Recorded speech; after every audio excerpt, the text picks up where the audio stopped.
Welcome to WHM Mailbag, everybody. My name is Andrew Jupin, and well, I got three friends who are going to join me tonight who all can read above like a fourth grade reading level. I'm like on a third grade, but making progress every day, folks. Let's see. You know him, you love him.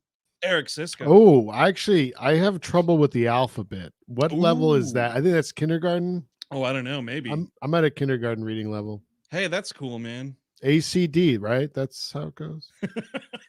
That is right, dude. And let's see, Mr. Chris Cabin. I mean, you've read George R.R. Martin. That's definitely second grade at least. Yeah, I second grade. Like that can't be too high, but it can't be too low either. I read that, and I read Ransom Notes. Oh, damn! So that's definitely fourth grade. No, we're up. The Ransom Notes are very much higher than R.R. Martin. I wear a belt with my big boy pants. And speaking of writing ransom notes, Mr. Steven Sadak. I'm obviously I could read the top tier. Sure. Yeah, this is Mutant X. It's a 1990s comic book series where Havoc, Cyclops' brother, goes into another dimension. Oh, he's like kind Havoc. of fun. Does he have fucked up eyes too? No, he's got fucked up teeth. Yeah, he just should get braces. Yeah, he just shoots like circles at you. You know, Yeah. He's just shooting circles. Energy circles. He was a very powerful man. Hey, folks, so the cool thing is, one thing we're going to plug right off the top, we have new items in our merch store, which is wild shit. If you go to WHMpodcast.com, click on that merch tab, we have new t-shirt designs for both the King Kong live show, which we're going to talk to you about in one sec, and also the new incredible design for our spring tour, both of which, of course, designed by our brilliant friend, Philippe Sobrero. Hell yeah. But so Eric, we did a show last Thursday, is that right? We did on King Kong, Peter Jackson's King Kong, not your grandmama's King Kong, not your 1933 Dusty King Kong. No, just your father'sKing Kong. Just not your grandfather's. It's just your father's King Kong. Was your granddaddy's King Kong 3 fucking hours? I don't think so. You got more Kong than your daddy did. Oh man, no, because it was a responsible 100 minutes. But that show, which was live last Thursday, in where we also, on top of talking about Peter Jackson's epic 3-hour King Kong adaptation, we also had a little after party where we were A-ing some cues and, smoking a little bit and whatnot. I ate a banana. You did. Sure did, buddy. I love What was it laced with, dude? Something from Any Which Way You Can? Yeah, that's right. I went to the zoo afterwards and had sex with an ape. And if you download this, if you get this now, you can get this footage and get it in slow motion. You can get slow-mo of Eric eating a banana, and you can replay it as much as you want. That's and you true. can use that for whatever you want. Yeah, I'm not telling you whatever you want. Deep fake it all you need to. At the actual live shows, which we'll talk about in a couple of seconds, those you can't jerk off at. At your own house, dude, you could do whatever you want. That is true. Now, speaking of filming stuff, I facialized Chris Cabot a couple times. Oh yeah, that's right. That's excellent. We all lived together. Yeah. That was like every night. That's what Chris. You were like, it's time for my shower. It was in the bathroom. It was in the bathroom. Eric's right about that. I don't know. Of course, because then I came in with the mop afterwards. Yes, man, I am not sleeping tonight. By mop, you mean tongue. Yes. Oh yeah. Yes, I tongued it, dude. Oh Jesus Christ! All this to say, here's a fucking clip from the King Kong show. If you want to see what that was like.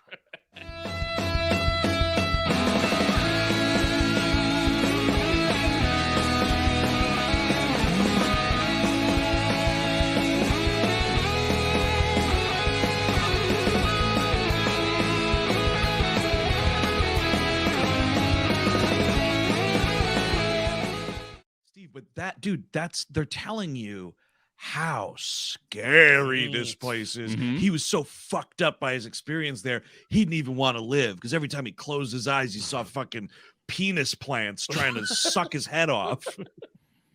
They do it. Those penis plants do it. They get it. Yeah, they do. I've seen a lot of different movies where a guy's head gets sucked off. Most of them deal with have Andy Warhol as the director. 3 of them today. And Adrian Brody and Naomi Watts are instantly horny for one another. Oh my god, yeah. There's like a meet cute where like she thinks that the other guy is him and she thinks he's hotter. And then like that's kind of a joke. And then like she's just given her classic Naomi Watts open mouth breathing at people. That's what's happening. Well, there's a lot of looking up at the monkey. I know, man. We did horny look. We did Mia's Kong. Steve, why don't you demonstrate this horny look for everyone? Ooh, get more of the breathing. I need to hear more of the breathing. Yeah, let's do it again, Steve. Do it again. Yeah, that guy's horny as fuck. Yeah. How horny he is. Oh man, not since Philip Seymour Hoffman in Happiness. Yeah, well, I mean, there's a little bit of a disparity between Naomi Watts and myself. Just a little, not much. Not much. Don't sell yourself short. It's about 3 inches. She's probably at least 3 inches taller than I am. Oh, definitely. Oh, at the very least, I would have guessed a whole half foot. Cut to. We're getting closer to the island because people are getting more and more scared, including Colin Hanks, who has a big bad nightmare about the word fog. Not about fog, about the word fog. He sees the map and it says fog. And no, books hit differently back then too, right? Can you imagine? Like, whoa! I saw fog. It was in the John Carpenter font. It freaked me out, man. It freaked me out. And then, but it comes that like they can't, like, they're essentially hitting the wall because the captain is like, Jack Black, I don't want to fucking do this anymore. I want you off my fucking ship. Yes. Well, because he finds out that the fucking cops are coming for him. And the movie, I'm sitting here like, it's fucking going on 45 minutes. We're not even at the island. And then the movie dares to tease me with literally turning around. Because the captain's like, no. We're not going there. I just got a thing over the, the wire. You're wanted. We're going to make a left for Singapore or whatever. Wait. No, we're going to Rangoon. I'm going to Rangoon. delicious dumplings filled with cream cheese. They're telling me there might be a movie on Skull Island. We can't go there because we have to just hang out on this boat for 45 minutes. There's a 25-foot gorilla. Oh, we have to delay that. Delay all seeing this 25-foot gorilla. I don't want everyone to see this. 70 minutes. Mm-hmm. It's a lie. Until you see King Kong. For all of that, the biggest shut the fuck up moment for me out loud in my home was when fucking Jamie Bell is like, I'm reading this book called Heart of Darkness. Oh, dude. Do you know what that's about? Have you heard of a movie that's based on it? Why does Marlowe keep going up the river, Mr. Hayes? Mr. Hayes, what's the theme? It's not an adventure story, is it, Mr. Hayes? Mr. Hayes, I made another boom boom. Can you wipe? There you go, gang. There's just a little taste of a 2-hour plus. Jay, you didn't let me set up that clip because that's when I was working with these guys, and we just had so much fun on that one. So much fun on the set for that last Thursday. Yes, available until this Thursday, April 27th, moment.co/wehatemovies. That's right. But Steve, the fun doesn't stop just with internet live shows. Is that correct? No, these are the ones I'm about to talk about. You are not allowed to masturbate at all. Well, so get that done. Okay, before the show. In a flick-free zone. All right. You put your hand in your pocket and it's in your pant, and your pants aren't off. No. I can't kick you out. Maybe the theater staff will. They got people watching for pocket pool, dude. Right. Don't think they don't have people watching for pocket pool. Wow, I've gotten away with it a lot. But we are going to the west. We are going to the West Coast. Yes, indeed. Just actually less than 3 weeks. 3 weeks from like Thursday, actually. So 3.5 weeks. Holy shit. On May 18th, we're going to be at Cobb's Comedy Club talking about Star Trek 4. The Voyage Home. Thankfully, that's on the title card. That slipped your mind. Star Trek 4, there's something or other. The plan home. By the way, can I say that one more time? That's an amazing Philippe Sobrero tour. Oh, yeah. Yes. There's also a reveal of Philippe's art here. That's right. This is the debut At the end, because what you're going to see, folks, is just like these pieces, and then at the end, I'm going to show you the full poster, the whole Megillah. So who's the voyage home, by the way? Because the whales aren't from the future, and we're taking them to the future. They have to go. It's the cruise voyage home, man. Oh, right, around the moon and the whatever. It's my voyage home. I haven't been to San Francisco in fucking forever, and we haven't been to San Francisco in fucking forever. Yeah, totally. Thanks a lot, COVID. So we're really excited to get out there. Yeah, we are dying to get out there. I mean, because of President Trump's lockdowns that he instituted on the country. That's why we weren't able to get there. We apologize for that. But just a few short days after our trek to San Francisco, Eric, we're winding up down Southern California way. That's right? That's right. Los Angeles, May 22nd. We'll be talking about twins at the Hollywood Improv. There it is. Look at those sunglasses on those handsome, goopy gentlemen. Donnie, come to LA, see the sights. Maybe we'll eat a hot dog and match clothing at every moment we can. Now, we should say for this one, gang, low ticket alert for this one. So if you're thinking of coming, from parts yonder, or if you're in LA and you're still sleeping on getting them ticks, get them ticks. Absolutely. Jump on it.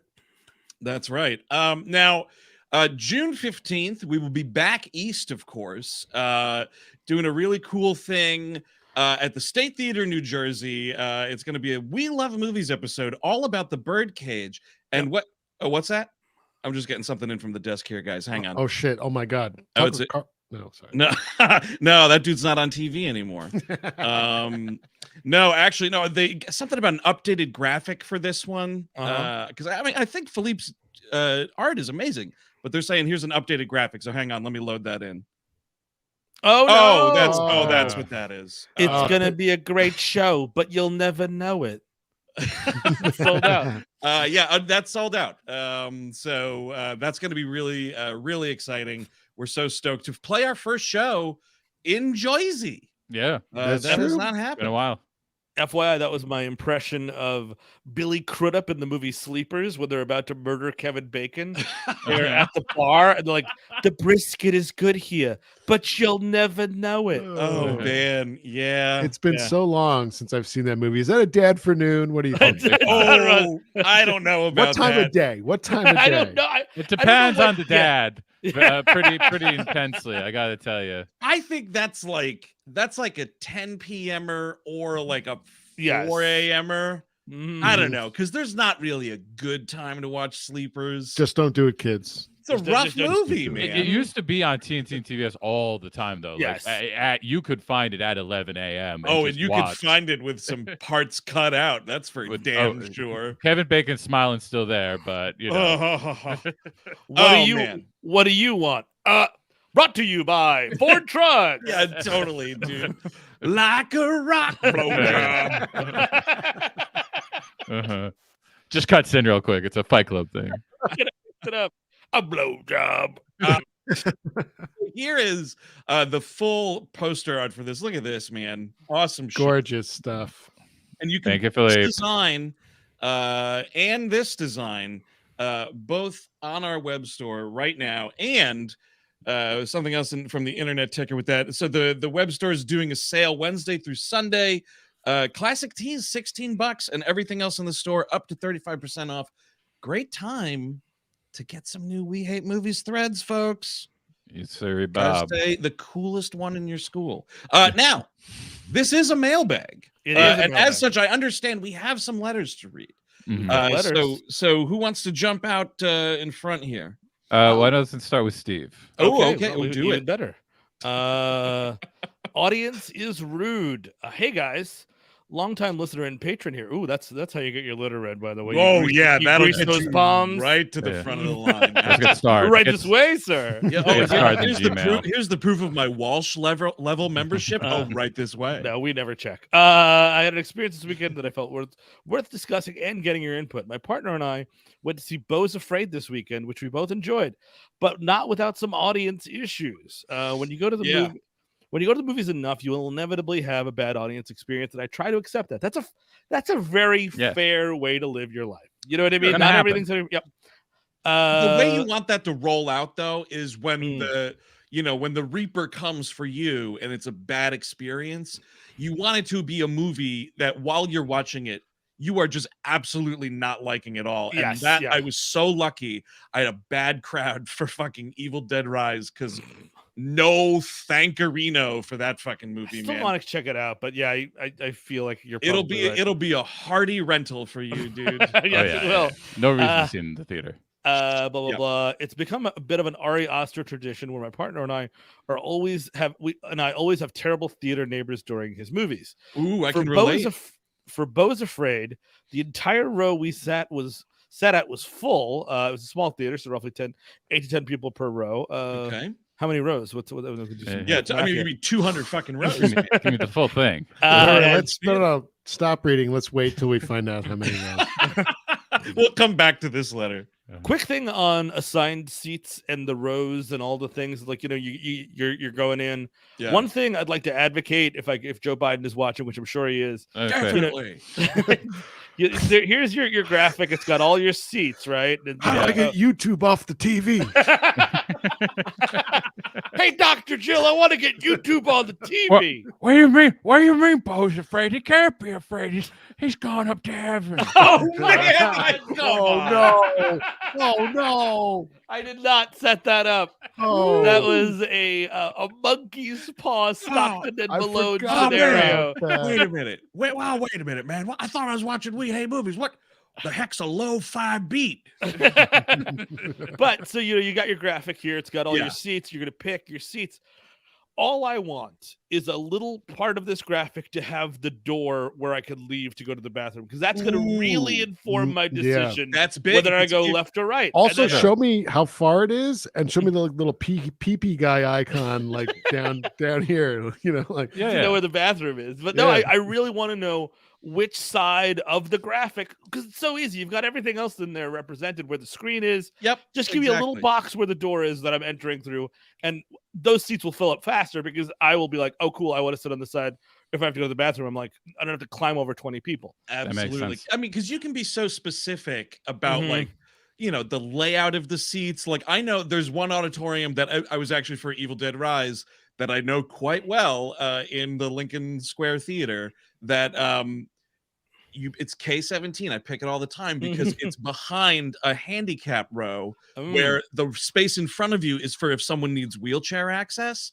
So a lot of the time you are fucking go for groups to just kick them legs out, man. It rules. You want to let that information out in the wild? Next time it's like, I'm sorry, Andrew, K17 has been taken. Now, but the question is, Steve, is that the real seat number? Or do I totally not remember it?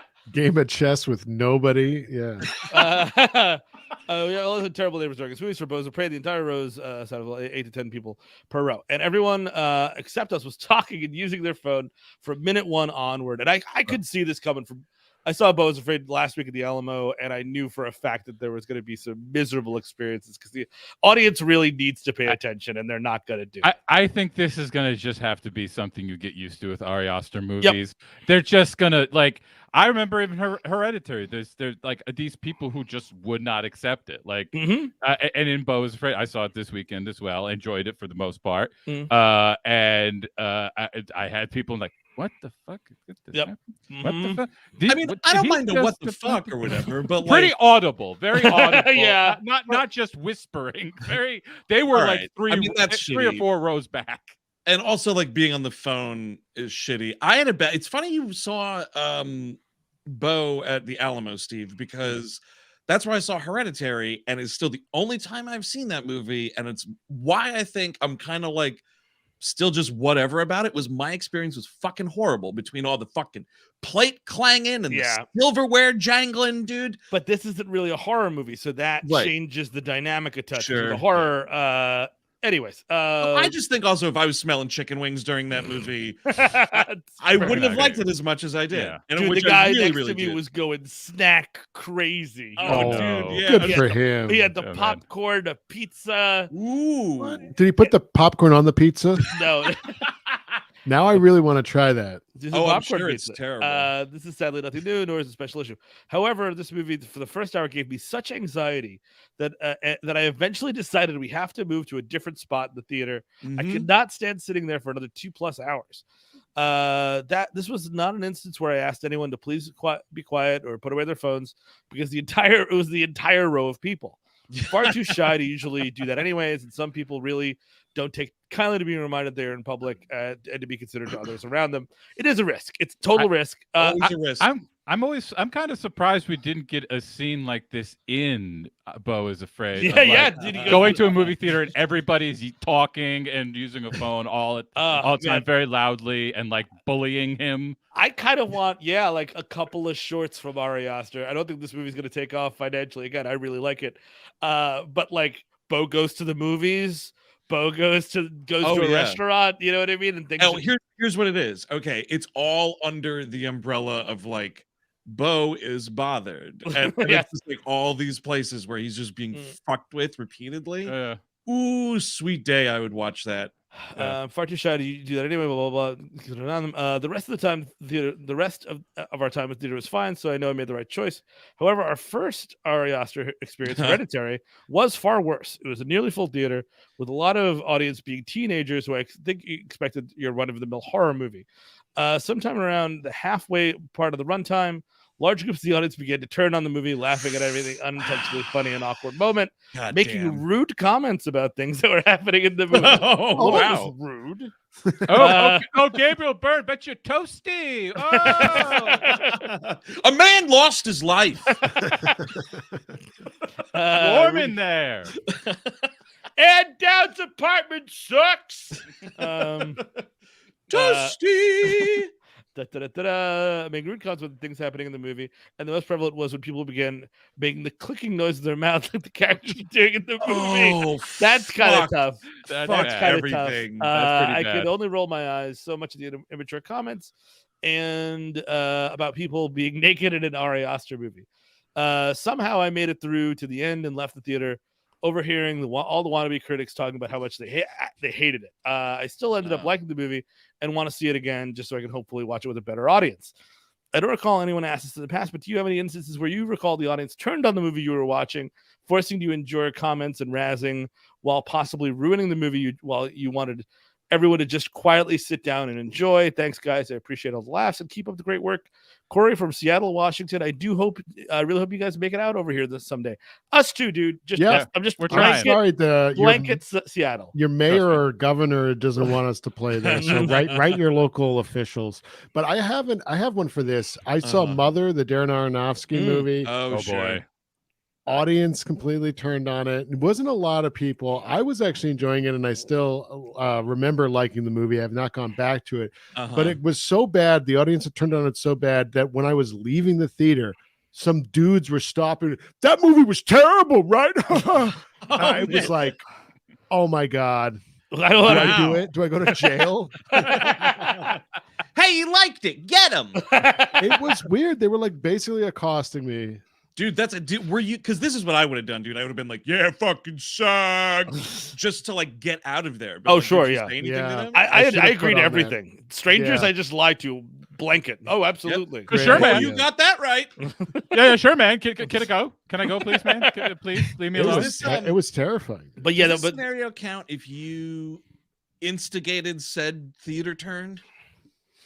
Did John Wilkes Booth of the whole thing? Or? No. When Cap and you, I think were there for this. When we saw fucking AI at the old multiplex. Oh yeah, this was brutal. This was real bad. It was a thing where it was the like night before screening, like staff only kind of. What do we call? Oh, we call them rundowns. Like you ran the projector, the film through the projector. The Spielberg movie.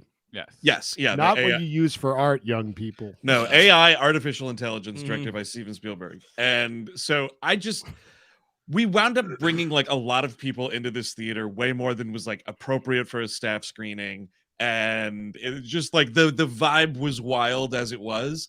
And like, I don't know if it was like something in the trailers kind of set me off, but I just got in a silly mood and like, I was heckling that movie and the whole fucking theater kind of turned on it.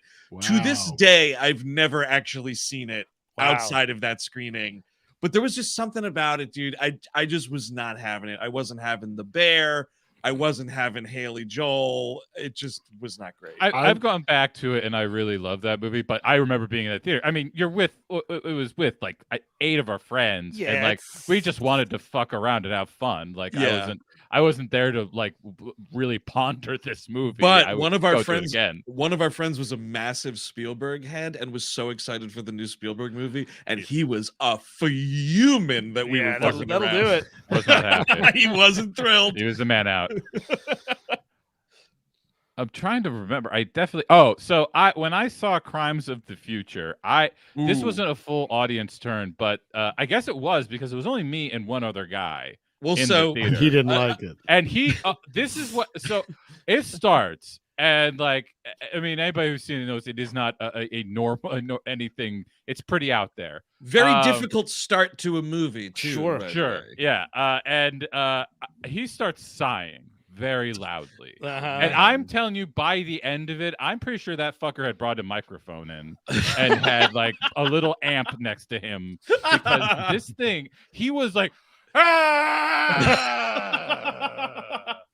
And then, wait, are you sure he wasn't just coming or something? No, I would have. There was no cleanup needed. Yeah.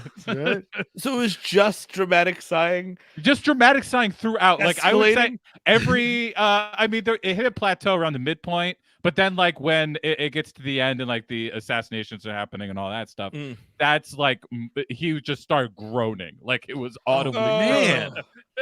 It was horrible. That's about you, pal. Did he know that you were in the theater, Chris? Like, for sure. He was all the way in back. I was 3 rows back. You should have walked up and punched him in the back of the head as hard as you could. Similar. I'm gonna combine Eric and Chris's stories with a very sad story of my own, which is when I saw Barbarian, middle of the day, and that movie didn't do terrific numbers anyway, but like it was just me and another guy, total opposite ends of a huge theater. I think we were at the Regal Union Square, but one of those, just the two of us, and watching the movie, and like awesome movie, right? And like I kind of on the way out was kind of hoping like he and I would get into it a little bit, like, so what'd you think? And he just kind of iced me and walked right out. I was like, Oh my God, man. When I saw Barbarian, a guy walked in like 30 minutes into the movie. He never even got to see the Bill Skarsgård stuff or whatever. Oh yeah. That's ridiculous. And of course, flashlight on. Where's my seat in this empty theater? And then when the end credits hit, he started yelling that the movie was too short, and usually movies are longer. And I was tempted to like weigh in on this and be like, you came in late. Nope. I just left. Yeah, it's ridiculous because now we all know you have a 25-minute fucking buffer because if you don't care about the trailers at this point, like most people don't, you have 25 minutes from the start time of the movie to get to your seat. That is an extra 30 minutes essentially to get where you need to go. And that's like you have no more excuses. It can't be you cannot add any more to this fucking pre-show or the fucking it's just too much. This is assigned seats. You're like, I'll just go in whenever. Let me just ruin it for everyone else here because I got my ticket. Eric, sure. I'm sure, yes, that does take the load off of having to show up early, but that does not explain the people that come in 30 minutes late to a movie and sit there, or like happens all the time. When I saw Inside, I'm not saying it doesn't. Like when I saw Inside, it fucking happened. Like Defoe was like way into going crazy already, and like this old couple came in and just sat down, and I was like, even if you don't know what time it is, how can you not understand that clearly the story is in motion? Where am I? Yeah, like, oh, what is he doing? Oh, I said inside. I thought I was going home.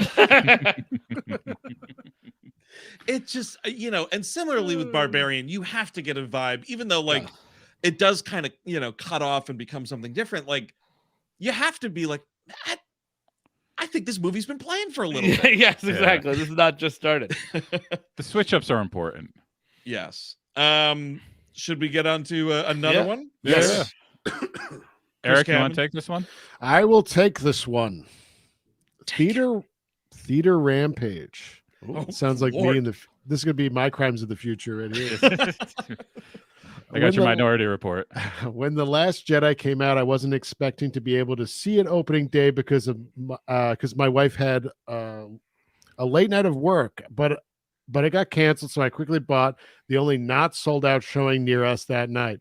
If your work gets canceled, so did she get fired so you could go see Star Wars? I was kind of wondering that when I read it originally. It was like, probably the service industry. Somebody's like, "Hey, you don't have to show up because that kind of or snow day or something." Sure. Somebody left somebody at the altar. Yeah.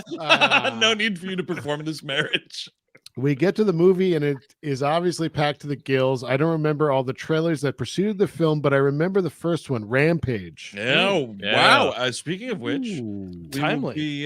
We'll be dropping an episode on that in just a few hours. That's right. That's right. That's coming quickly to you into your ears. Now, they say the trailer for Rampage, which featured the Smashing Pumpkins song Bullet with Butterfly Wings. Terrible needle drop. They've done that now like 3 times with trailers, but that was the first one I remember. Well, now, was it actually the song, or was it like...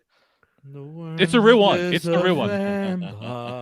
The recent ones are that. Was it the actual one. Tiny British ghost singing it? Yeah, exactly. Those covers, man, are weird. Like, help me! I've been stuck inside this music box for 100 years. Oh yeah, or they get some classical string people to like debase themselves playing garbage pop from yesterday. All the spirits from The Haunting doing the soundtrack for all the movies now. So the trailer and song finishes. I turn to my wife and say, "That's so stupid. I can't wait to see it." Her eyes roll back so far into her head, she looked possessed. That's awesome. Everything is fine until we get to the Maz Skype call.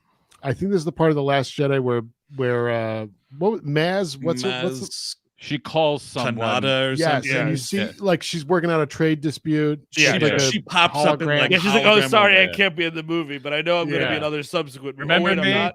I was the one who flirted with Chewbacca. Remember me? Hi.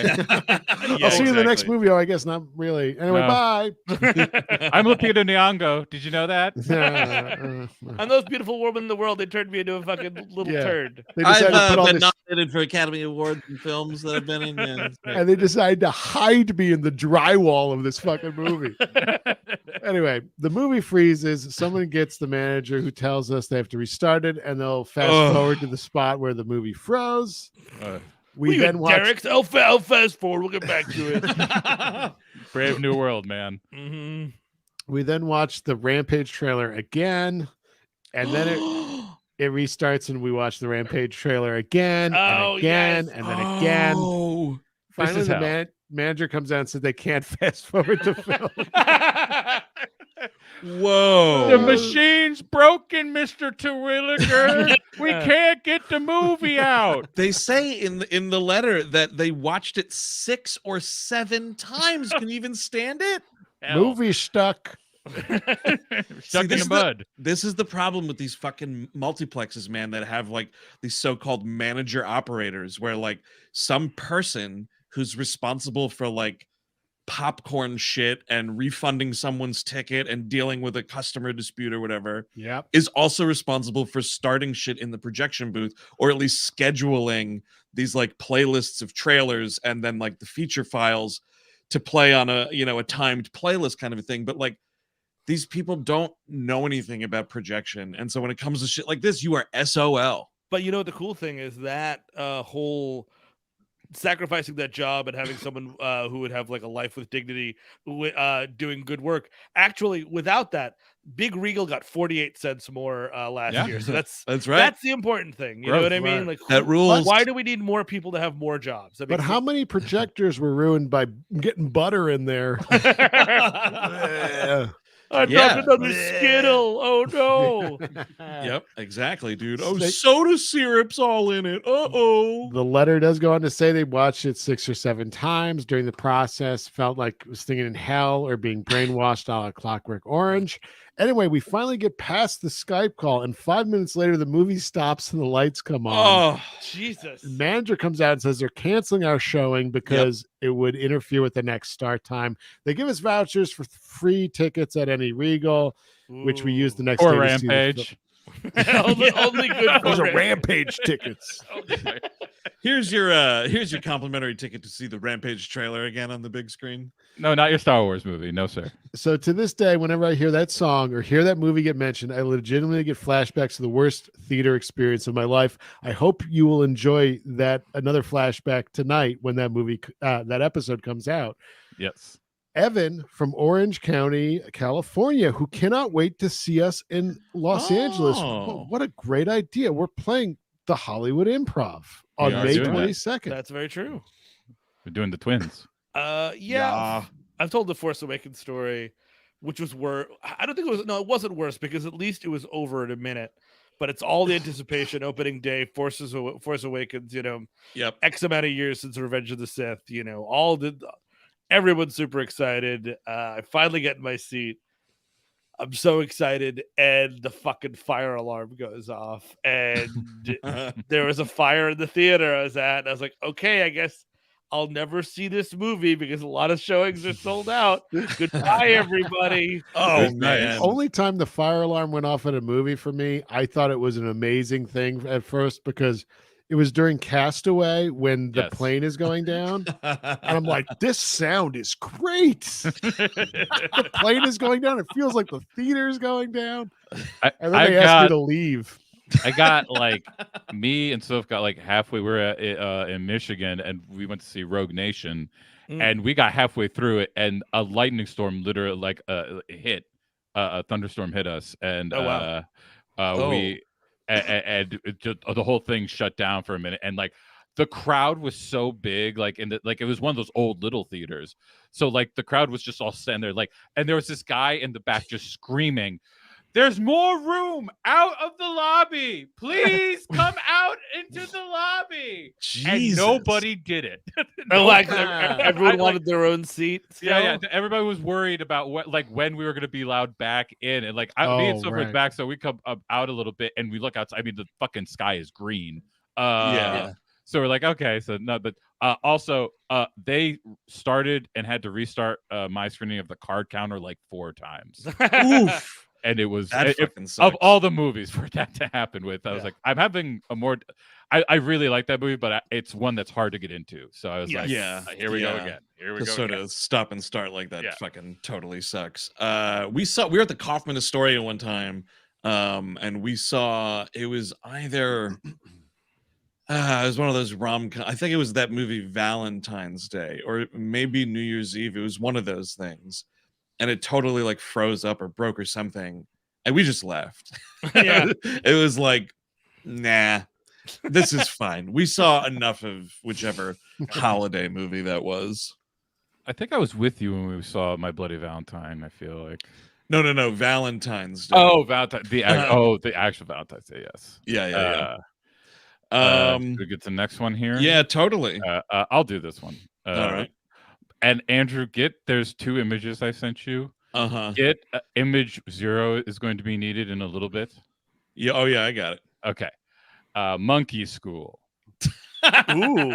I've wanted to write in many times before, but since you boys are celebrating April, I thought I would share this insane story. For years, I would tell people about this, and they swore I was lying. I went to elementary school in Brooklyn in the 70s. And for at least 2 to 3 years, when I was in 1st to 3rd or 4th grade, once a year, as entertainment, they would bring Mr. Jigs to our school. I think it was the Parent Teachers Association that sponsored it. Picture this. An auditorium filled with smiling, excited children ages 5 to 12, sitting as a chimpanzee rode a mini motorcycle around for his grand entrance, roller skated around, that's fucking awesome, smoked, and performed tricks on stage for about an hour. Andrew, do you want to? We can give you a little look at Mr. Jigs. Yeah, definitely. Wow. Oh, dude, it is Mr. Jigs. Oh, what? That's a bottle of liquor there. What is it? You see that? He's got a fucking snifter of booze. You're right. He does have a snifter of booze. Keep him calm, I guess. If you are listening to this on audio after the fact on YouTube, you can find this picture in the I mean, this is worth it. My God, I want to. My God, I'm so jealous of this experience. Mr. Jigs, there he is. This looks like a wedding from 1964. It does look like a wedding. Someone's gonna break in and stop it because Kennedy just got shot. Like, I don't know what we're doing. The monkey keeps trying to have fun, and people are like, no, Mr. Jigs. The old man, like the old man, all the way on the right there, looks like Joe Pesci with a yarmulke on. Yeah, that fucking rules. Everybody thinks this is a good thing, and everybody wants this until you fucking realize you might get Gordy's birthday. Exactly. Sure. It might have that happen to you one of these days with this. Yeah, but that's fine. That's safer than I a guess. gun. I find I get my face eaten by a chimpanzee. You should. Maybe. Only in the 70s would we fill a room. Okay, the 70s. That makes sense. Would we fill a room with with children and hope a wild, full-grown chimpanzee wouldn't freak out and kill anyone? Especially his fucking cocked on all that booze he had. Oh, absolutely. His little set. That's got to be fake monkey booze. What do you think? That's iced tea? I think it's iced tea. Banana or water liqueur. You're gonna get that thing wasted too? I don't know. Absolutely. Listen, man. Stage fright's a bitch. People gave donkeys and dogs beer time on true. Millennium. People are really irresponsible, Steve. Yeah, they're pigs. There was never any permission slip sent home or notice to parents. Oh no, the monkey's just coming. The monkey's coming. Whether like you a like it or surprise not, inspection, like he just shows up unannounced. That's there. But in his little shirt and tie there, the trainer and Jigs were from New Jersey and performed lots of random events for years. There is a blog I came across when I looked to find info on Mr. Jigs that tells the sad truth on how they kept him under control. I bet it's the booze. A lot. Much worse, probably. Yep. Which more than mildly sours my memories of these all-school assemblies with the smoking chimp. The 70s. It was a different time. Love the podcast, Nelson. Oh, Thank you, Nelson. Thank you, Nelson. Thank you very much. Well, that makes sense because I live in New Jersey and there is a Mr. Jigs Memorial Expressway. I never knew what that was. You always want to. You never think of to look that stuff up, but that's interesting. No, yeah, it's, There's you probably see apes on your commute every day, right? bunch of empty liquor bottles on that pass on the sidewalk. I mean, it's just I can't get enough. Look at him. The poor guy. He's, he looks died happy. a horrible death, right? Oh, I'm sure he was beaten to death and he was abused, but he looks happy in the moment. Well, again, probably because he's drunk. Yeah, just like me. Yes, drunk monkeys are very. I think that's what Hollywoodland was about. Was the Mr. Jigs' horrible death? That's right, because Mr. Jigs was like supposed to play Superman, and that didn't happen. Got really depressed. Superman meets the first chimpanzee in space. Mm-hmm. Ooh, yeah. Hello, Mr. Jigs. How are you? All right. I'll do this. I'll do this one. This do it. There's no. What'd you say? I said there's two here. You can do this one's very short. I see. It's okay. Okay, so this first one. No, like actual movies for babies. Hello, WHM. Long time, first time. My husband and I are fans. We both listen to everything. He digs the Nexus, while I prefer Melrose 210. That's how sounds like a great couple to me. First of all, Oh, you know, definitely. If you see them across the bar, say you like their vibe. Speaking of seeing someone across the bar, our favorite eps are Every Which Way But Loose and Shrek. Oh, you look like Shrek. The across the bar thing was just for that first movie. I see. We're thrilled to be expecting our first baby girl this summer. Well, hey, congratulations! Congratulations. Can you recommend any good or bad movies about the road to parenthood? Thanks, Kristen, in the Pacific Northwest. Well, you want to ask four guys that don't have children at all. Well, that's where you want to start. I figured this was going to happen, so I made a quick list. I got it separated. Patton. It starts. That's a good one, definitely. The baby will cry through it, but you'll watch a movie, and you'll learn how to lead a nation like a child. You have to lead them. Here's for the mothers. I'll start off quick. The Babadook. Sure. Yep. Mommy Dearest. Serial Mom. Oh yes. Precious. The Manchurian Candidate. Carrie. And Home Alone, of course. You want to go big. And also for the dads, you'll want to see Ad Astra. Then There Will Be Blood, of course, a classic. Frailty, another classic. Yeah. I like Frailty. The Squid and the Whale, of course, a very man. the Safdie brothers, Daddy Longlegs, The Wrestler by Darren Aronofsky. Some real classics of the form. I feel like you watch Prince of Tides for both. You know what I mean? Everybody will just enjoy that.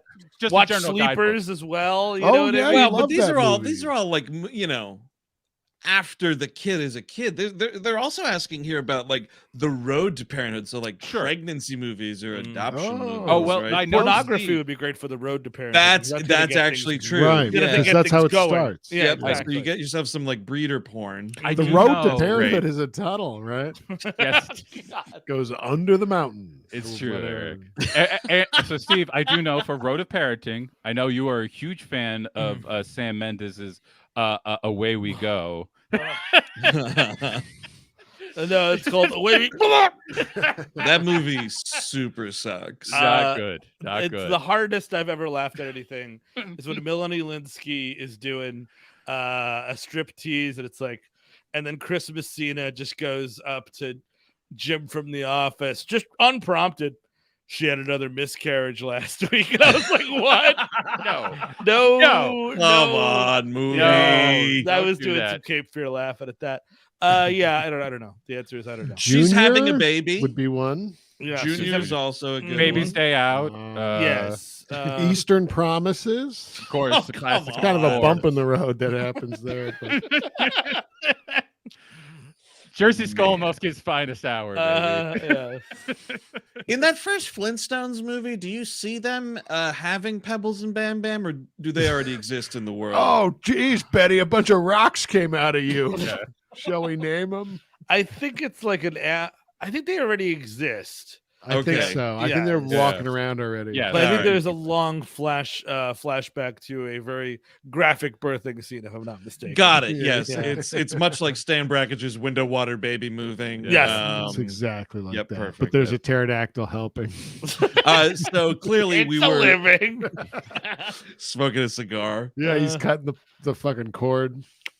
Clearly, we were of no help, by the way. No, I'm sorry. Yeah, I'm sorry for what I did. All right. Here, close out this evening here with a letter entitled "The Full Lebowski." Okay. Hey, gang, love the show. I'm burning through the back catalog, the Prime feed and on Patreon, but I just listened to your We Love Movies episode on the Big Lebowski. Like Andrew. That's me. It's one of my favorite movies. And no, I've never gone to a quote along or festival. I'm Nero. You can keep that nonsense. I will be seeing it in theaters on 420, though. I hope people don't ruin it. I bet they did. They will be. Yeah, I'm sure they did. They will be doing that. You are exactly asking for trouble. Walking into a war zone. Yeah, the two things you don't want to see on 420 is the Big Lebowski and Downfall, because the audiences will be shit. Let's see. My boss is also a huge fan. I work at a craft beer bar in Arizona. That's fucking awesome. That's awesome, yeah. And my boss has done collaboration beers with local breweries over the years, every time themed after the dude and his adventures. We had One Hell of a Caucasian, The Physical Act of Love, Rolling on Shabbos, What Day Is It, and Saint Fudd. The name is an acronym for Shut the Fuck Up, Donnie. Oh, there you go. I like that. Wish I knew what some of these beers were, by the way. He did send an image. The other image I sent you, Andrew, is a picture of some of these. Oh, I see. Beverages. There's the What Is It? Yeah. What day is it? Oh, I like that. That's Tombstone cool. Brewing. Okay. Shout out. Yes. So, what do you want on your tombstone, right? Remember the 90s? A fucking ice cold beer, dude, apparently. Microwave your beer. Pizza beer. Let's combine them. You're going to eat pizza and beer anyway. Cut out the middleman and just give me pizza beer. Yeah, there we go. Little marinara in your lager. Like, come on, like let's quit fucking around. Just give me pizza beer, all right? Just give me my dinner in a bag and get it over with, okay? Let's stop holding guns to each other's heads. Let me just put on a tuxedo and get a fork and a knife. No, just give me my dinner in a bag and get it over. Tuxedos. tuxedos. Yeah, Mr. Jigs would love pizza beer. I'm sure I bet Mr. Jigs had a lot of pizza and plenty of beer. He was from New Jersey. Probably those are two things they do. Yep. Let's see. Anyway, I first watched Big Lebowski circa 2004 when I was 18. A friend asked if I'd ever seen it, and I said no, insisting it looked stupid. But almost as soon as we started watching it, I realized that I had it confused with another movie entirely that had come out somewhat around the same time, The Full Monty. Oh, okay. I mean, there's a fat guy in that movie. It's just so, I guess mid to late 90s, like indie movies. It was or indie coded movies. Big Lebowski, and then The Full Monty. Man, The Full Monty was a force, a cultural force. It was. Oh, it absolutely was. It was very British, also. So that doubles the confusion. Oh yeah, really. I knocked it down a few points for that.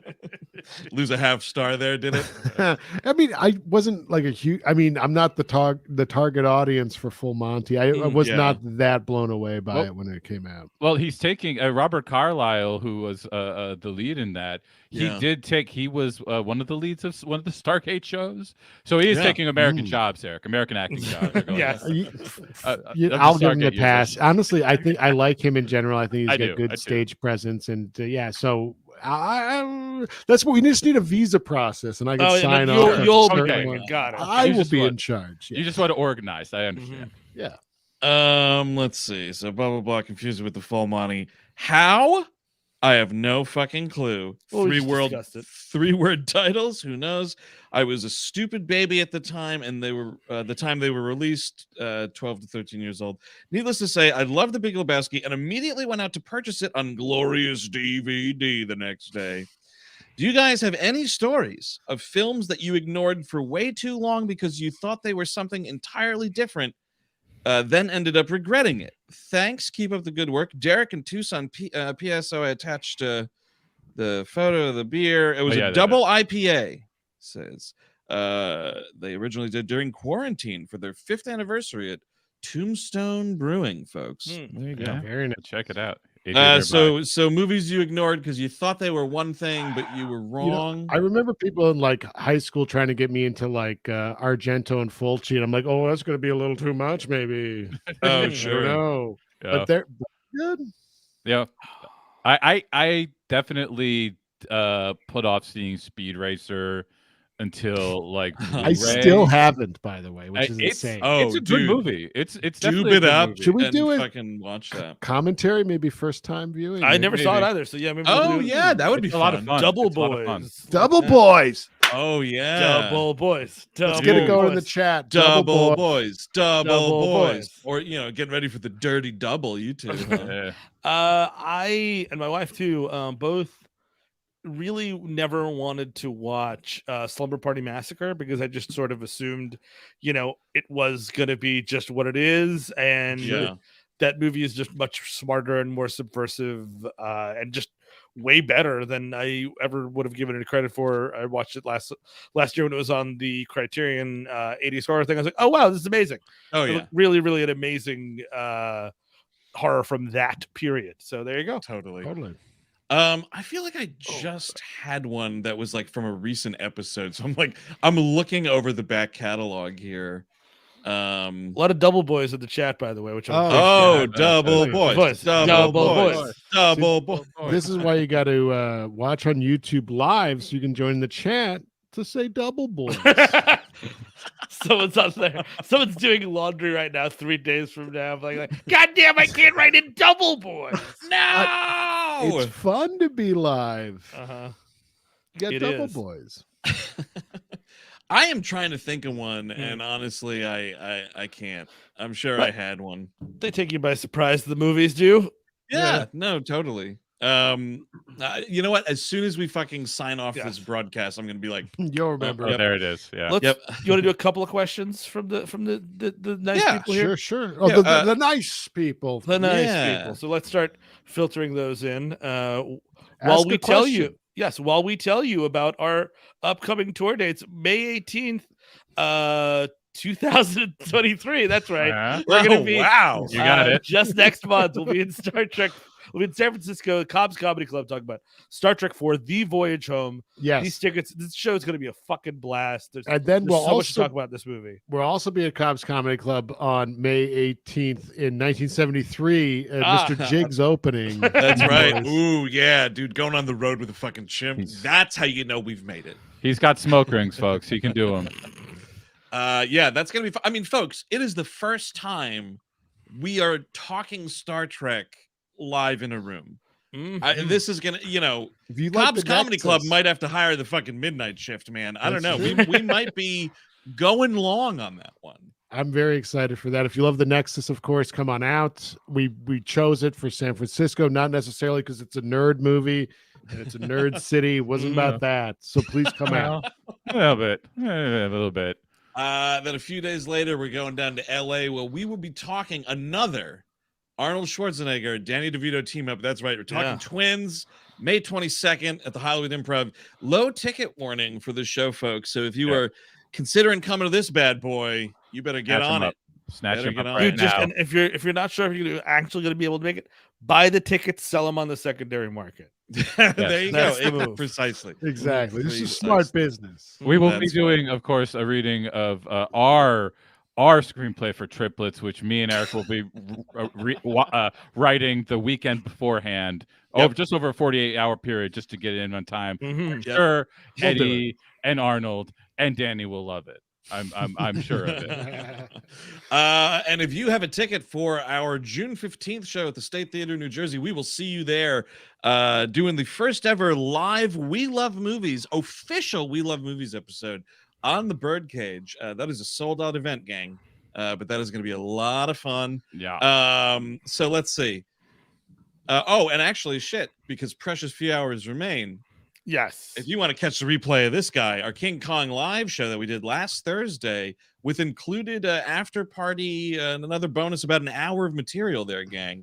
You want to head on over to moment.co/wehatemovies. Yeah, this Friday. I act out Thursday.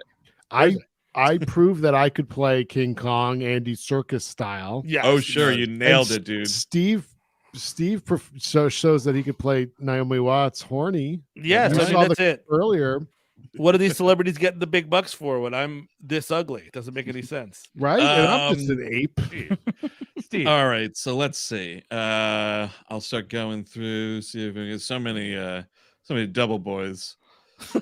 Double boys is not a question, but no, it's not. Here's one, Steve. It's a fucking period on sentence. Steve, here's one that you and I can answer really quickly, and the answer will be a little bit of a tease, and you'll read the question and know what I'm talking about right now. Andrew, what are your thoughts on Picard season 3? And yes, I'm actually just finished the 7th episode of 7 of 10, 7 of 9, no, 7 of 10. Yeah, you did it. And I'm planning on finishing it sometime early next week, in which Andrew and I, and actually Eric and Chris are also invited, but I don't think they're going to be able to catch up in time, are invited to talk about, we're going to do a Picard make it so series finale episode, nice. Just talking about that season.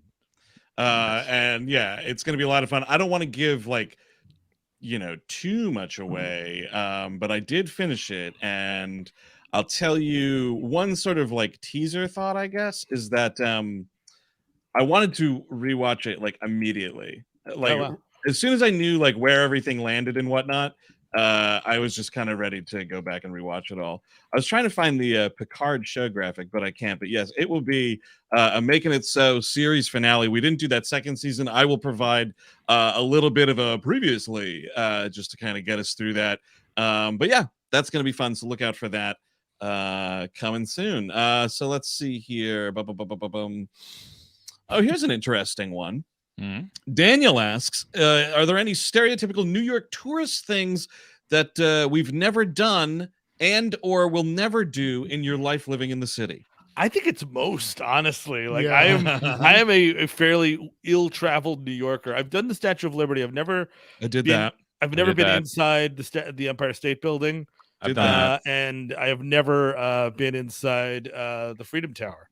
Because I feel I feel like when I go in, that's the day they take it back. Right? Yeah. No, that's one that I kind of have no interest in. See, Steve, it's either that or then you got ghosts following you home, and exactly. Yeah. Come on. I haven't been in there either. That's one I have never. I have put not on the done list. that. No, I haven't done much of anything.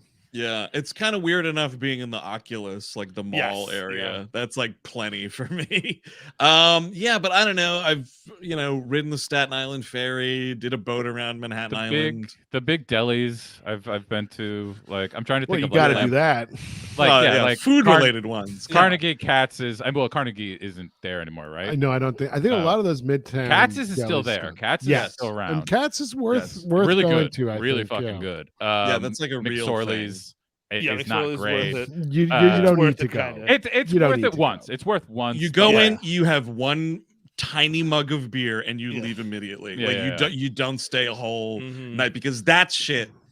Like, I'm never just gonna be like, "Hey guys, want to go get a drink at McSorley's?" No, that's why would you? Absolutely not. You can't spend more than fucking 10 minutes in that place. All right, let's see here. Oh, this is interesting. Someone asks, what's the scariest movie you've ever seen? Zapruder film. Saw that coming. Especially think about it. When it happened, like that was a scary day. Sure was, Eric. Yes. It was also President Kennedy has been shot. It's a very scary day here. I spilled my popcorn all over the floor. I have the oogie boogies. I'm all scared now. Just in, I spilled my popcorn on my pizza. Will it be good? Kennedy's dead. We're doing a taste testing later. We're going to fold the popcorn into the pizza and eat it on live TV. Probably not the scariest movie I've seen, but the scaredest I've been in a movie was when I saw The Strangers. This kind of goes back to our friend from Beau is Afraid as well. I was sitting there. It wasn't an empty theater. It's like, half full, but like I had two buddies behind me, and I was so scared shitless during the entirety of The Strangers that I was like, you know what, I'm getting up, because if somebody like pokes me, I am going to shriek. Like, oh wow, like you would never hear a person shriek. So like a small child. Yeah, it's like, you know what, let me just have everyone in my field of vision, and I can control what's going on here. I would probably say, I mean, my two serious answers are Inside, the French movie Inside, which is a nightmare. And my wife tells the story. I came in just like shaking after seeing The Act of Killing. That fucking movie absolutely wiped me. I was just like, well, okay, I don't know if any of this is worth it anymore. And she will tell that story often. Is that I was just like clearly just shaken up after seeing that movie. That's a very disturbing movie. I mean, that's sort of like a similar that's like a Night and Fog kind of scary, I guess. But I would say like horror movie scary, fun scary. The first time I ever saw Peter Mead's The Changeling, I was shit scared watching that movie. Rented it on VHS from Blockbuster. Had no idea what it was about. It was literally the poster art with the fucking eerie wheelchair. Shit fucking scared watching The Changeling. Yeah, it's a creepy one.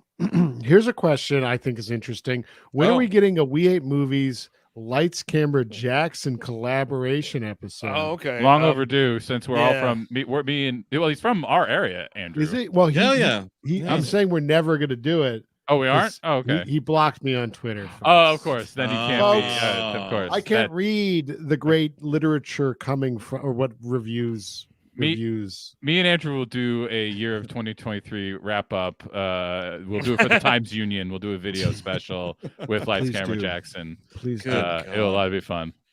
He's just a guy that likes movies. Yes, he loves them. He's very into them. He also attended a Trump rally once. Did he? Forget about that. I don't remember that. Oh yeah. That's. I think that's why he blocked me. I think I made fun of him. He called Amy Schumer a prostitute or something. Yeah, did he?